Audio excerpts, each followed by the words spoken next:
What's going on, guys? Joel here. Got the Yamaha Raptor out, so we did some maintenance and upkeep on it. Hopefully once everything gets sorted out with the coronavirus, we can be out and running. In the meantime, I've done some more modifications to it. So I installed some wheel spacers, so overall 2-inch wheel spacing additional to what was previously front and back.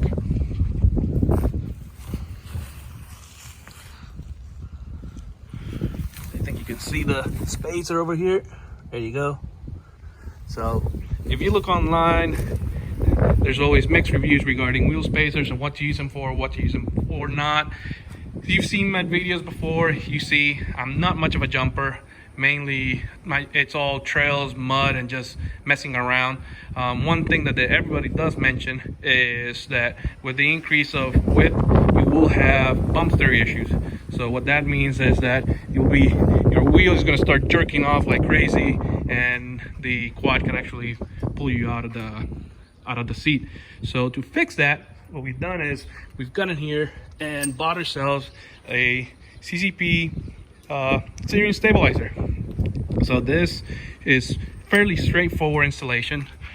Goes basically right where these two bolt holes go in, up to your steering stabilizer right there, and that will help out. It is adjustable, has a range of adjustability from soft to hard settings. So hopefully that will be a good addition to the bike. We're going to start an install right now, and looking forward to, if you had any questions, I'm looking forward to hearing any comments or anything I can help out with. So the steering stabilizer, as I said before, is a CCP. It's a puck design, has one-way adjustability as shown here. There is other designs out there, like for example the Precision. That one has 2 points of adjustability. For the price difference, I went with this design because originally I was looking at a much cheaper option, which was around $100, and with a 7-way adjustable, which is the Streamline shocks. If you've seen them, if you look for steering stabilizers, they pop up left and right. The problem with those is they are prone to need rebuilds rather quickly, whereas with the puck design, it doesn't have to be done as quick as with those. Now, with that being said, a Precision design is around 500. I think it's anything from 450 to 550. This CCP, being that it's only one-way adjustable, it's $200. So with that price difference, that's where I was like, okay, well, I'll go with this design and see how it goes. And I've never ridden with a steering stabilizer before, so anything helps. Lock that in place.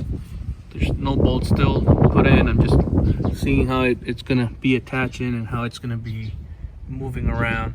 So as you can see, it's pretty much set dead center. Let's see if I can get a little. Having a good contact on the steering stem, so that's good. Good to hear. Good to see. Tool-wise, this is a rather simple job. You got a couple Allen wrenches, 13mm socket. It's basically going to be 6 screws and 1 set screw right there in the center. Considering this is going to be on an ATV that's going to be vibrating a lot, it's going to be, where are you going? The wind is taking it. It's going to be moving a lot, so I definitely recommend using a little bit of Loctite. Just keep things on the safe side. All right, so basically mocked up. There's 2 bolts on the bottom. You can see it comes with its little bracket, and you just pass through the bolts. It's threaded on the top. So now we're gonna go. It comes with this back plate as well. That will go underneath here, holding the frame of the bike and attaching to the bottom plate of the stabilizer. All right, so now that we've confirmed that everything works like it's supposed to, we're gonna take the screws off, put some Loctite on it, and tighten them up to 15 foot-pounds. Mocked up, we're gonna screw in the set screw so that it makes contact before the bolting, and then after that, we're gonna torque down those bolts to 13 foot-pounds. All right, so now it's all nice and torqued out. So you can see it's a very simple install, to be honest with you. all in all, it took me probably 20 minutes to figure out how to install it, make sure everything was looking good, all the parts are like it's supposed to. Quality of the part looks pretty neat. Looks like it's well made. I look forward to putting it to the test very soon. Right now, setting wise, I'm gonna leave it at halfway through, in between full soft and full hard. So I look forward to seeing what it does and how it handles. Now, why did I did it? So the main reason I've done what I did, so I did the spacers, which increased the width of the machine to basically a YXC sizing. So that gives me a lot more stability. It gives me the opportunity to just wring it out a little bit harder, right?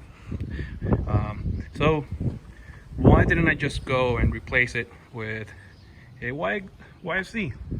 Well, truth be told, so you can see from what I have, I'm a low-end torque V8 type of guy. The YFC for me is more of a 4-cylinder. You gotta really rev it up to get the most out of it. Whereas with this, I can just go trailing and just hammer it from the get-go at very low RPMs and not really have to worry about it. So now, although I have a higher center of gravity than a comparable YFC, I have the width that will allow me to enjoy it a bit more in the trails, in the dunes, having fun all around. And now with the addition of the steering stabilizer, I'm gonna have a little bit more enjoyment. Won't get as beat up riding it through any of the terrains that I'll be riding it through. So let me know what you think. Let me know what your comments are. I know this is a little bit of a good topic of discussion in the forums, so if you feel you'd like it, let me know. If you feel you don't like it, let me know. Please like, subscribe, and if you want to see more videos like it, let me know. All right, have a good one.